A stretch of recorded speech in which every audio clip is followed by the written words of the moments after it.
Hai, apa kabar? Selamat datang kembali di Morning Talk episode kedua. Dan episode kali ini aku mau ngomongin soal ruang aman bagi anak. Ya, mampukah kita menciptakan ruang aman bagi anak, bahkan di lingkup dan ruang-ruang terkecil kita dari lingkup keluarga gitu ya. Dan aku juga akan bahas sedikit tentang nyambung di fenomena soal anak nakal dibawa ke barak yang dikeluarkan oleh Gubernur Jawa Barat Kang Deddy Mulyadi gitu ya beberapa waktu lalu. Aku mau disclaimer dulu bahwa ini adalah video yang aku buat berdasarkan pengalaman dan point of view dari aku pribadi dan pengalaman yang aku rasakan di lapangan, dan ini sangat terbuka untuk kita diskusi bersama bareng-bareng di kolom komen atau dimanapun gitu ya. Semoga ini bisa jadi pemantik diskusi kita mengenai ruang aman bagi anak-anak. Aku mulai dengan menceritakan sedikit kondisiku. Luka perban di kepalaku yang kamu lihat ini adalah luka benturan keras kepalaku ke dinding beberapa waktu lalu. Jadi kronologi singkatnya, sayangnya ini pelakunya adalah usia anak. Pelakunya adalah keponakanku sendiri, usianya masih kelas 1 SMP. Dia laki-laki dan secara postur tubuh memang dia lebih besar dari aku gitu. Kronologi singkatnya, dia tidak terima karena aku marahin. Kondisinya tuh Sabtu malam ya. Ibuku minta tolong ke keponakanku, minta bantuan ke keponakanku, dan sayangnya dijawab dengan bentakan. Aku mendengar dia membentak ibuku. Itu yang akhirnya memicu aku keluar dari kamar dan marah ke dia. Sayangnya dia tidak terima dimarahin, lalu terjadi cekcok dan kondisinya agak brutal ketika itu. Dia marah, kemudian memukul aku, lalu bahkan sampai juga membanting kepalaku ke dinding beberapa kali. Ya, hasilnya memang lukanya cukup parah, bengkak cukup parah dan berdarah ya, pecah. Untungnya tidak sampai dijahit. Tentu menceritakan ini sedikit memutar kembali memori kesakitannya, dan tentu ini sangat menyakitkan untuk diceritakan kembali. Tapi aku pikir ini tidak bisa didiamkan. Aku pikir kita harus mulai gencar lagi membicarakan soal ruang aman terhadap anak-anak. Aku sadar dan paham betul bahwa keponakanku tidak bisa sepenuhnya disalahkan karena dia adalah anak-anak yang kita sangat paham bersama bahwa usia anak itu otaknya belum mampu mencerna informasi dan belum mampu mengambil keputusan dengan baik gitu ya. Aku sangat paham hal itu. Meskipun dari kejadian itu memberikan trauma cukup banyak ke aku secara pribadi ya. Setelah kejadian itu aku kesulitan tidur, jadi kerap kali aku terjaga di malam hari, kemudian memoriku akan kekerasan itu terputar lagi, lalu aku cuman bisa menangis terisak sendiri di kamar sembari marah dan menanyakan siapa yang patut disalahkan atas kondisi ini gitu. Aku menyadari betul bahwa pola asuh itu sangat berpengaruh terhadap perilaku anak-anak. Ruang aman itu sangat berpengaruh. Anak-anak yang tumbuh dari kondisi dan ruang lingkup yang tidak aman, dari kondisi-kondisi atau lingkungan yang penuh dengan kekerasan verbal dan kekerasan fisik, itu hanya akan mengantarkan dia sampai pada tingkat dewasanya dengan trauma-trauma kesakitan yang dialami. Sayangnya, aku adalah anak itu. Sayangnya, aku adalah korban bagian dari pola asuh dan parenting itu. Aku mau cerita sedikit bahwa aku tumbuh dan besar memang di keluarga yang cukup banyak aku mendapat kekerasan verbal, bahkan juga kekerasan fisik meskipun aku sebagai anak perempuan. Trauma-trauma masa lalu itu yang ternyata terbawa sampai aku dewasa. Sesekali jika kejadiannya sama lagi terjadi dan di usia sekarang gitu, maka memori lalu tuh akan terputar lagi, rasa takut itu akan datang lagi, dan akhirnya kondisinya akan chaos gitu ya, menangis, marah, menyalahkan kondisi dan lain-lain. Aku sangat menyadari bahwa menjadi orang tua tuh sangat susah, sangat berat.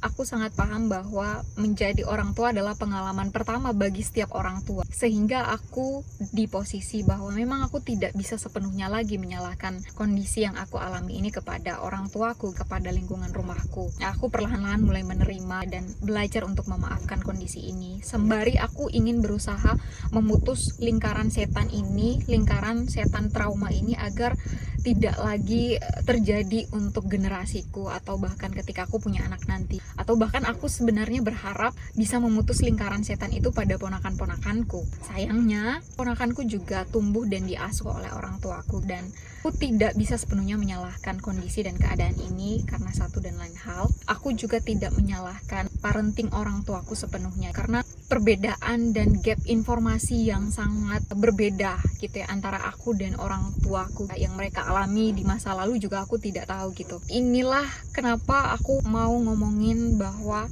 mampukah kita orang dewasa atau calon orang tua atau siapapun gitu ya menciptakan sistem dan ruang aman itu kepada anak. Aku kerap kali menanyakan siapa yang bisa disalahkan, karena tiap kali memori dan kejadiannya sama terjadi lagi itu sangat menyakitkan. Yang selalu aku tanyakan adalah kenapa tidak ada orang yang meminta maaf kepada aku atas kesakitan-kesakitan yang aku alami, kekerasan fisik, verbal yang aku alami. Itu dianggap satu hal yang lumrah dan biasa gitu di dalam rumahku. Aku juga mau menyampaikan bahwa kondisi di parenting dan yang aku alami itu banyak berpengaruh terhadap hidupku gitu ya sampai dewasa ini. Maka dari itu aku mau menyampaikan bahwa ruang aman tuh sangat penting untuk anak-anak, karena anak-anak yang tumbuh dari kondisi dan ruang aman yang tidak mendapatkan ruang aman di lingkup terkecil dia tuh akan sangat berpengaruh terhadap ketika dia besar nanti, dan itu akan menjadi luka batin yang dia bawa terhadap entah kepercayaan dirinya atau optimalisasi fungsi dia gitu ya, secara perasaan, secara pemikiran atau kebermanfaatan dia.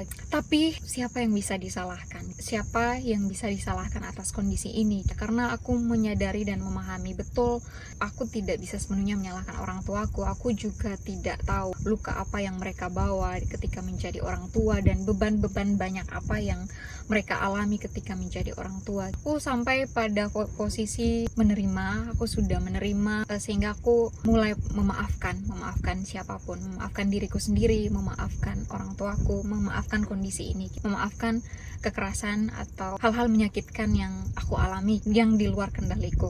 Aku menyadari satu hal, bahwa kesadaran satu orang saja itu ternyata tidak mampu untuk menciptakan ruang aman sepenuhnya bagi anak dimanapun. Sehingga ini perlu kolektif, ini perlu kesadaran bersama, ini perlu sistem yang baik dari orang tua, dari orang dewasa gitu, untuk kita sama-sama mampukah kita menciptakan ruang aman itu gitu. Ini juga nyambung dengan fenomena yang ramai beberapa waktu belakang, sempat wacana anak nakal dibawa ke barak oleh Gubernur Jawa Barat Kang Deddy Mulyadi, yang tentu itu menuai pro dan kontra. Aku sendiri berada di posisi kontra. Aku tidak sepakat anak-anak nakal yang dilabeli nakal itu harus dibawa, didisiplinkan ala militer gitu ya, di barak gitu. Aku paham bahwa setiap anak tuh punya karakter beda-beda, setiap anak tuh unik, dia harus didekati dengan cara beda dan pola yang berbeda-beda, yang unik, tidak bisa dipukul rata dan disamakan, dimasukkan ke barak, kemudian dilatih dan lain-lain. Aku mengkhawatirkan bahwa itu hanya akan membentuk anak-anak yang patuh karena ketakutan, patuh karena takut, hanya mencetak anak-anak yang tunduk pada perintah tanpa menciptakan kreativitas mereka sendiri, akhirnya tidak mampu berkreasi ataupun menyampaikan kritik sesuai pendapat mereka. Itu aku mengkhawatirkan itu, dan aku berada di posisi kontra gitu. Aku berada di posisi tidak sepakat bahwa anak nakal itu harus dibawa ke barak dan dilatih ala militer. Kehidupan kita tidak sesederhana itu gitu. Kehidupan anak tuh tidak sesederhana itu. Parenting itu tidak sesederhana itu, aku pikir. Dan karena kesulitan itulah, makanya aku ingin membuka wacana diskusi ini ke publik gitu ya, ke teman-teman semua yang nonton ini. Bisakah kita menciptakan ruang aman itu bareng-bareng untuk anak-anak? Mampukah juga kita menciptakan ruang-ruang dialog itu di dalam keluarga? Aku yakin setiap keluarga punya pola asuh beda-beda, parenting beda-beda, kondisi ekonomi, sosialnya juga itu pasti sangat berpengaruh. Aku sangat paham hal itu. Paling tidak kesadaran itu harusnya mulai kita bentuk gitu ya, bersama secara kolektif bareng-bareng untuk menciptakan ruang-ruang dialog dan ruang aman itu kepada anak-anak. Seringkali kondisi yang aku alami juga ya di keluarga, bahwa aku sebagai anak tuh suaranya kerap kali tidak didengarkan, aku dianggap salah ketika berpendapat, dan tidak ada ruang dialog yang baik ya gitu ya, dan itu sangat disayangkan.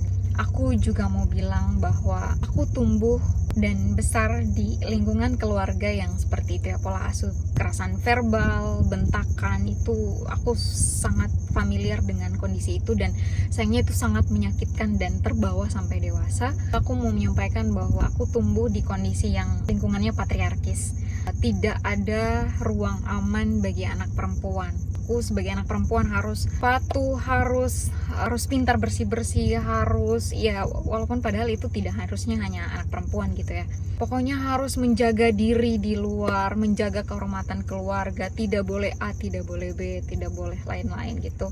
Ya, aku mengakui keluargaku sangat patriarki, dan berangkat dari pengalaman latar belakang itu, aku belajar. Kemudian ketika aku bertugas sebagai jurnalis, aku sangat konsen terhadap isu anak dan isu perempuan, kesetaraan gender dan kebebasan. Itu ya, aku sangat fokus terhadap itu karena aku berangkat kondisi latar belakangku itu, paling tidak anak tuh mendapat hak dan ruang-ruang dia sendiri juga. Dia tuh unik, anak tuh unik ya. Dia tuh berhak memilih, dia berhak berpendapat, dia berhak didengarkan, dia berhak dicintai dengan rasa aman, tidak dihakimi berlebihan gitu. Sayangnya yang aku rasakan memang ketika kembali ke rumah, yaitu seperti membuka pintu memori masa lalu yang menyakitkan itu lagi gitu ya. Dan memang itu aku cukup struggle, cukup kesulitan. Aku pikir ini tidak bisa didiamkan gitu ya, karena memang paham betul ini berat ya, karena kondisi sosial, ekonomi, lingkup keluarga, pola asuh beda-beda, pengalaman ya. Makanya aku pengen bahwa aku melempar wacana dan diskusi ini. Lagi-lagi ini adalah pengalamanku dan pengamatanku terkait dengan persoalan anak gitu ya. Aku berharap bahwa anak itu punya ruang untuk didengarkan di rumah, punya ruang untuk dicintai dengan banyak, punya ruang untuk dipeluk ketika dia menangis, ketika dia marah, atau tidak dihakimi berlebihan gitu. Dan mampukah kita menciptakan hal itu bareng-bareng? Atau adakah yang juga mengalami hal yang sama gitu? Boleh komen, boleh bercerita, kita terbuka diskusi di kolom komentar. Dan terima kasih teman-teman sudah menyaksikan Morning Talk kali ini. Kita ketemu di Morning Talk selanjutnya. Terima kasih.